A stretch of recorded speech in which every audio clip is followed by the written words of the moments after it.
Good afternoon and welcome. I'm Richard Sachs, Provost and VPAA here at University of Rio Grande and Rio Grande Community College, and I am delighted today to have Dr. Christopher Pines here.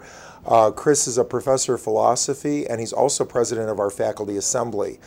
And we're going to talk about philosophy, we're going to talk about faculty assembly, and we're going to talk about our multicultural film series, which this month is John Nichols' The Milagro Beanfield War, and Dr. Pines will also be facilitating that.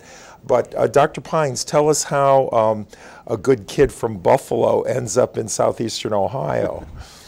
Well, it was 1989 when I came here, and I've been here since then, at that point. Rio Grande is just a wonderful college. It's been a wonderful place for me to be here, my family. You know, great students, great staff, great faculty. So I've been happy to be here and glad I can serve our community. Yeah. Tell me, at what point did you think you were going to get a PhD in philosophy or literally become a philosopher or philosophy professor? I know when kids are growing up, they want to be a football player, they want to be a fireman, they want to be an astronaut or something. Yeah. Were you the only kid in your neighborhood saying, I want to be a philosopher when I grow up, or exactly when did that happen? You know, my path to becoming a philosopher is kind of long. I was in the Marines after I got out of high school. Oh, really? I didn't know that. And I started going to college and night school. And I immediately understood that education was the vehicle to the middle class. And that was the path I took. And I started studying history as an undergraduate. And I was just amazed at the professors and just what they were opening my mind to. And for some reason, I caught up on the love of ideas, life of the mind. Sure. And when I got out of undergraduate, I didn't quite get my degree yet. I went out west. I went out to your territory, okay. Colorado, New Mexico. Sure. I worked construction for 2 years, and in that time frame, I started going to a master's program in my spare time, and I turned to philosophy. And then one thing led to another. I was fortunate to meet some good professors, gave me the opportunity, and I got into grad school at Buffalo, and that's when Jim Kelly first arrived, Buffalo Bills. Oh yeah, sure. So you were at SUNY Buffalo then? SUNY Buffalo, okay. Which is a huge school, as you might know. And beautiful school, all those buildings up on the hill. And Buffalo is a great city. I mean, Buffalo, Cleveland. Yeah. They're the Anchor Bar, the Anchor Bar. Yes. Where they started buffalo wings, right? He's been everywhere, you know. Yeah, well, I interviewed at Canisius College once for a dean's position. So I taught at Canisius College. Did you really? Yes. Okay, all the tunnels underneath? Yeah, I thought that was great. They were saying, don't worry about the cold weather, Dr. Sachs. We have tunnels underneath the whole campus, and they do. You can go from building to building underground, yeah. Well, I was in Buffalo when the great snowstorm hit back in the 70s, and it was serious. 2 stories. Yeah. But I grew up in Rochester, New York, so I was familiar with the cold weather. Yeah. And I miss it down here sometimes. Oh, sure. But since coming here, I've developed the philosophy program. I developed the humanities program. We were active in the graduate program we had here for a number of years. I went to China. So Rio Grande's been great. And I think, you know, we're on the verge of more changes ahead, right? Yeah. So I think in terms of philosophy, you know, students have been asking me about the minor, and we have about 8 minors right now. And I'm very happy that more and more freshmen are coming up to me saying, we'd like to be a minor in philosophy. I don't understand the sudden enthusiasm for it, but maybe like myself, they too have been captivated by ideas. You know, typically when I try to advocate for philosophy, I stress the practical aspect of it, right? You know, critical thinking skills, rational argumentation. But you know, if there ever was a time for philosophy, I would say our present time is definitely in need of philosophy in terms of appreciation of ideas, in terms of benefiting from the wisdom of centuries of philosophers thinking about important issues. You know, when I look at across the country what's happening, we have heated debates about whether or not there should be a right to health care, whether or not same-sex couples should have a right to marry, whether or not the United States is a just society. These are questions about, like, well, what is justice? What rights should people have? Is the minimum wage a fair wage?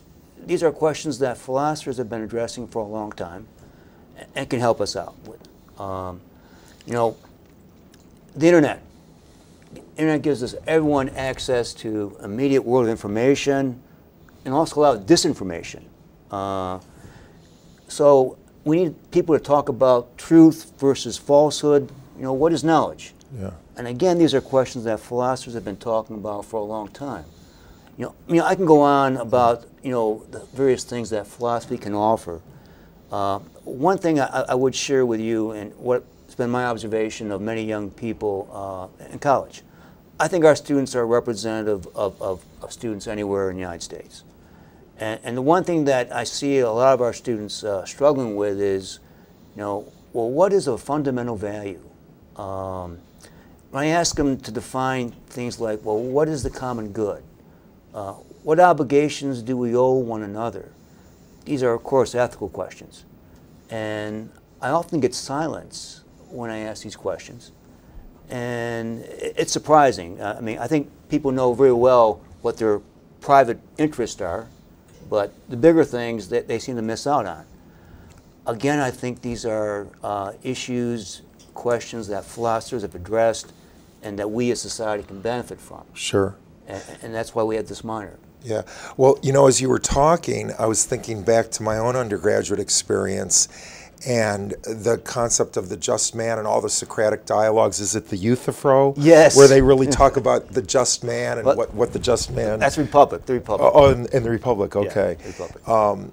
And I took a 2-semester philosophy course at Haverford College, and the whole first semester was nothing but pre-Socratic philosophers. Yes. So I think I know more about Anaximander, Anaximenes, and Thales than most English professors in the country do, or most people do.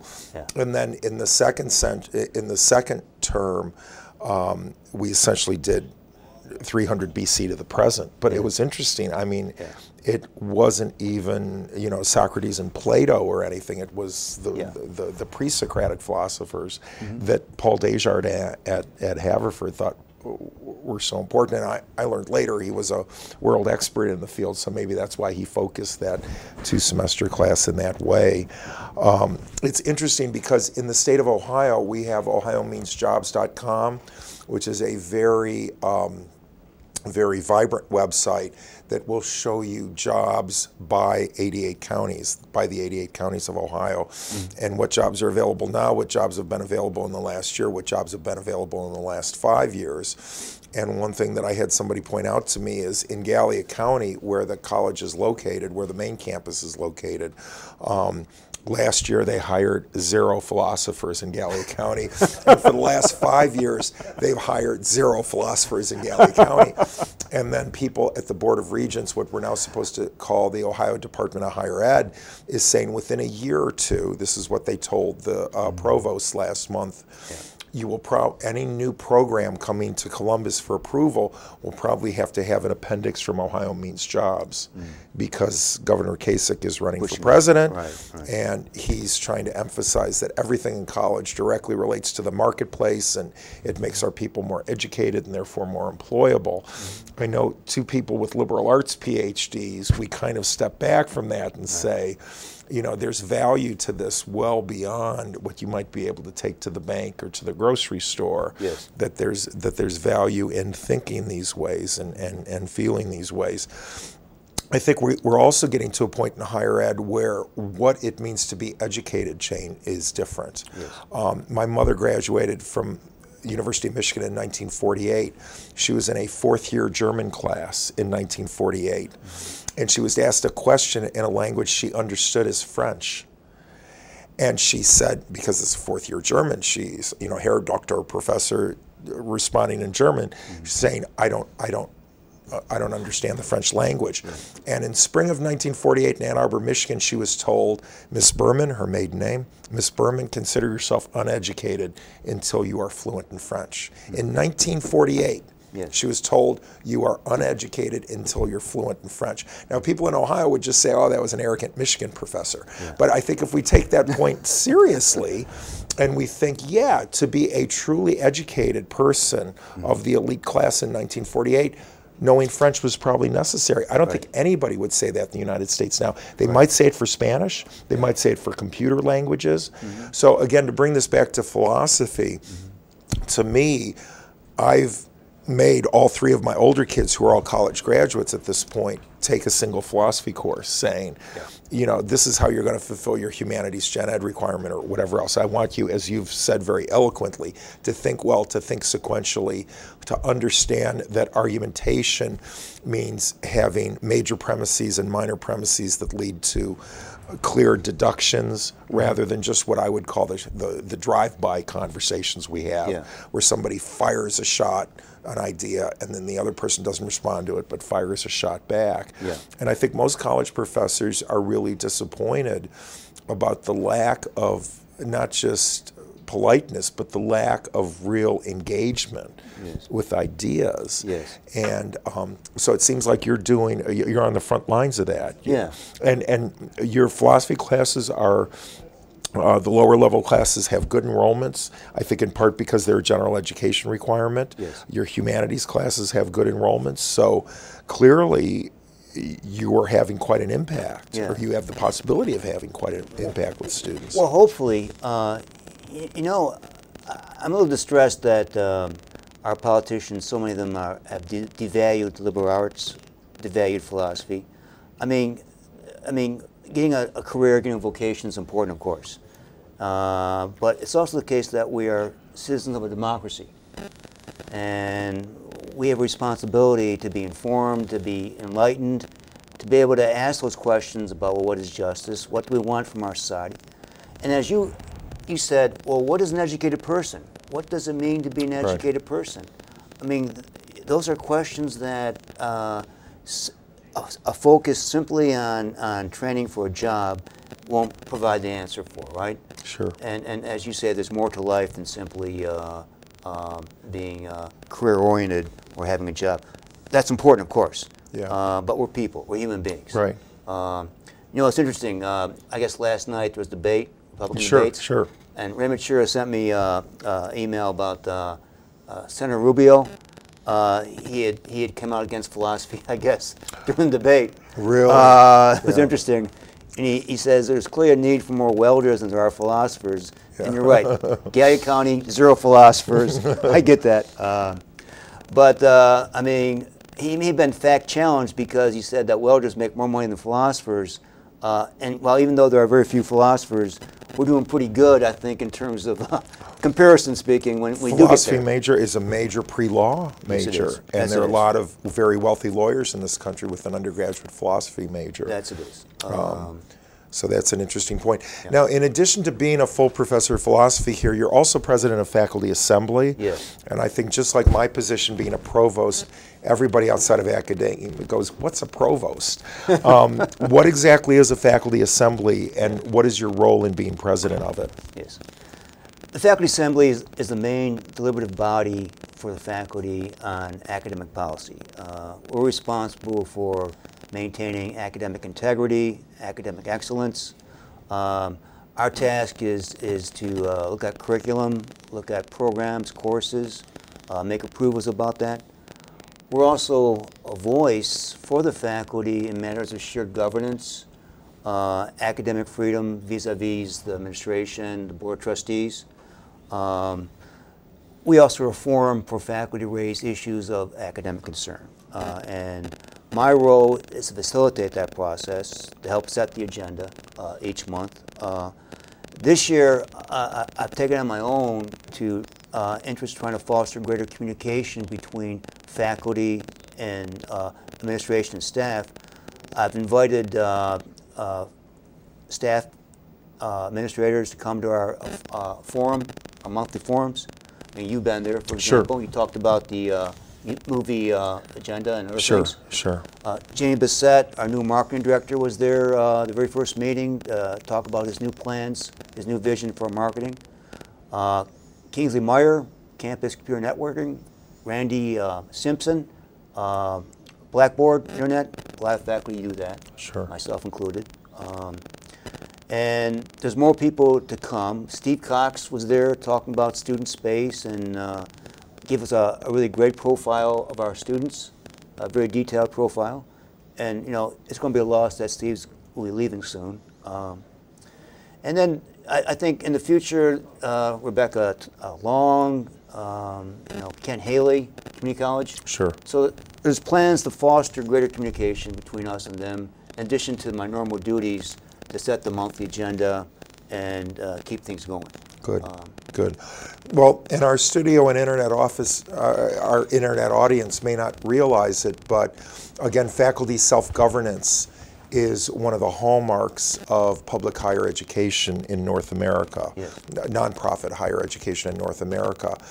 And so there is an expectation that the faculty are directly involved in connecting with the institution and in governing the institution. Yes. I remember as a young faculty member decades ago having an elderly faculty member say, it's the committees, that's where the institution is governed. And I thought, committee work? You know, I love teaching, I love writing articles. I'm not crazy about committee work at all. But now, 30 years later, that guy was totally right. Yes. Because it's the committees that make decisions, that make recommendations.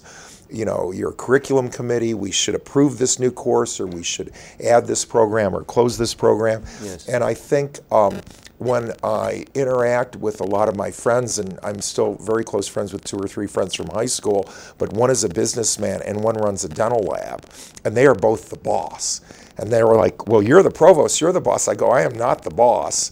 I am hardly the boss. And in fact, there are loads of dean and provost jokes, like, you know, a provost is to his faculty as a fire hydrant is to a dog, and, you know, all those horrible jokes like that. Yeah. But the point is that we really don't, you know, I can't order somebody to do something, and I don't want to. Right. You know, I just say, look at this fact, look at this fact, look at this fact.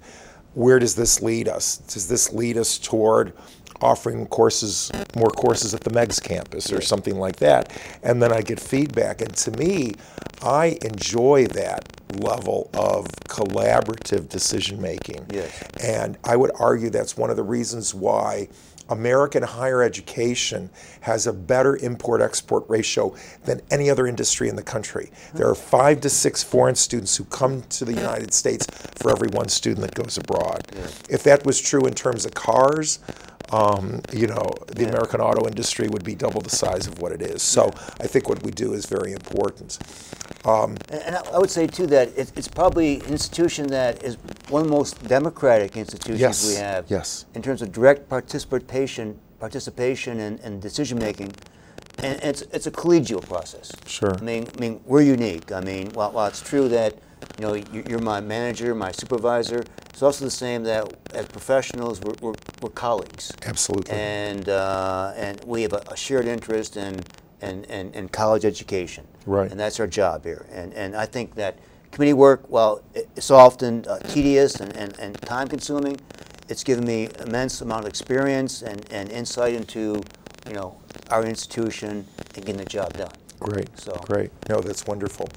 Well, one of the initiatives we've started this year is to have a monthly multicultural film series. Oh, yeah. Overwhelmingly, our students are Caucasian Protestants from the Ohio Valley. There's nothing wrong with that, but the whole point is this is a huge world with lots of different cultures. So we started with a Chinese American film in English, The Joy Luck Club. We moved on to Eat, Drink, Man, Woman, a Chinese film in Chinese set in Taiwan. Last month we did The Seven Samurai, a Japanese film with subtitles. And as my wife said when she heard that we were going to do that, a 3-hour and 54-minute film in black and white in Japanese. And you're showing this to college students. But the ones who came really loved it. A week from Sunday night, November 22nd, our film is The Milagro Beanfield War. which was a novel written by John Nichols and then made into a film, which was the second film that Robert Redford ever directed in the late 1980s. And it's a delightful film, and Dr. Pines agreed to facilitate it. So can you tell us your connection with the film, or your remembrance of it, or why it resonates with you? Well, actually, I saw it for the first time when I lived in Colorado. And Colorado is a very arid state. There's not a lot of water, surprisingly, despite the Rocky Mountains. And that's true as well in New Mexico, where the film takes place. And I was a carpenter, also was a mason helper in that place. So we did a lot of economic development in that respect, in that area. And I knew there was tension even in that area between people who, like in the film, were small farmers, had small plots of land, and then big economic developers come in to create subdivisions, housing, and that's, of course, is at the heart of the film, where this big developer wants to create a golf course in this valley, a valley where Mexican Americans have had their home, small farms, but for hundreds of years. For 100 years. Yeah. And I think it's interesting in a ways. Robert Redford, of course, is a liberal, and so as a liberal, he's for the people, but he also wants to point out, you might say, how big corporations and even big government sometimes are not having policies for the good of the people, right, for the common good. And so you see in this film, I think, a classic struggle that a lot of Hollywood filmmakers have addressed. Our politicians only talk about class struggle, but I think in film, typically they'll do that. And what we saw, at least what I see in that film, is you got this small farmer who's been deprived of water, right? And while even though it's hard times, I mean, water is a fundamental public good, right? Yeah. You have to have it. But in the interest of economic development, the state there sides with this big developer to try to get as much of the land as possible so they can put a golf course in there, a big country club. And one sole individual accidentally hits the water, which they can't tap into, right? Right. So begins the film. Yeah, that water, the water pipe goes right by his property. Right. And he's so angry he kicks it, Yeah. and it starts dribbling in, and then Yeah. he doesn't fix it, and that's the war Yeah. that starts off. And again, Milagro is Spanish for miracle, so Yeah. it's the Miracle Beanfield War, because Yeah. it's a miracle that the beans come up. And you know, well, the farmer, the male guy, I forget his name, the main character. Chick Venera is his real name. Julie Carmen is his wife's name, and I can't think of it either. But well, he's the farmer that Joe Mondragon. Joe Mondragon. So Joe puts the beans in the field, right? And so begins the war between these small groups of really poor Mexican American farmers, and the big developers. And the state comes in. They send in Christopher Walken to be the heavy hitman, right? But what struck me, I think the heroine of the movie is Ruby, the one that she has a small car shop. Ruby is Sonia Braga. Yes. And I will tell you, I don't mean to do rumors, but having written a book chapter on the Lensic Theater in Santa Fe, where the movie premiered, Redford was having an affair with Sonia Braga during the movie. Yes, so you heard it from me first. I'll also tell you that John Nichols, the author of the novel, was on my branch campus at University of New Mexico for a film festival several years ago, and he kept referring to Robert Redford as Bob. Bob felt this and Bob felt that. I've never heard anybody call Robert Redford Bob Redford, but there you are. I'll also tell you that all of that, the entire movie was filmed in northern New Mexico. I don't speak Spanish, so I'm gonna get the town name. I'm not gonna pronounce it well. It's Truchas. It's Truchas, and that's where that little like town square is. Yeah. So he used actual people who lived there as extras, and when they decided to release the film nationwide, Redford said, I want the first weekend to be at the Lensic Theater, this classic theater in downtown Santa Fe. And he chartered 28 school buses and brought all the extras in on his own tab, gave them dinner and introduced them, and then they all sat and saw the movie. So all the things that you've heard about Bob Redford and what a great guy he is, I mean, as I was studying to write this book chapter as part of a New Mexico Centennial text in 2012, I was amazed at the things that were going on. And you know, the movie is very funny too. I mean, it is. There's a great sense of humor in it. And you know, I've been to Santa Fe. Yeah. I mean, you say you were there. My wife and I were there at one time for a philosophy conference, and it was in Santa Fe that we actually had an opportunity to step in the Rio Grande River. Yes, yes. Which was Rio Grande, yes, yeah. It's very small, and people don't realize that. There are little rivers in Ohio that are huge compared to the Rio Grande out west. And I can say, having lived in Albuquerque, the Rio Grande, in places it's just dry, or you'll have 2 inches of water or something, and then you pass by like the Scioto River, which nobody's ever heard of outside of Ohio, and it's 40 feet wide, and 10 feet deep, and you've probably got more you know, cubic footage of water there than you have in the Rio Grande, but it's a very important river for the area. Yeah, if you grew up on the East Coast, you have no appreciation of just how water is such a scarce resource. Right. And well, in the future, that is going to be the resource that more and more we're going to struggle over. Yeah. Well, even now we're paying $2.20 for a gallon of gas. Yes. But if I go to a rock concert, it's going to cost $3. Or a baseball game, it's going to cost me $3 for a little thing of bottled water. Sure, so I think that's coming. It is a fascinating movie. Unfortunately, I don't think it was as popular as it should have been because of all the spirituality, like he's talking to the dead friend and things like that, and people don't know exactly how to handle that. But I'm so glad you're introducing the movie. Again, that's a week from Sunday, the 22nd of November, Wood Hall Auditorium. It is specifically for our students here at Rio Grande, but it's certainly open to the public if there are people in the area who would like to come, and Chris will be introducing it at the start. Sure. Great. Thank you so much, Dr. Chris Pines. It's been a delight talking to you. The half hour went so quickly. Thanks to Mike and Patrick and the students in the studio. Thank you very much. Thank you.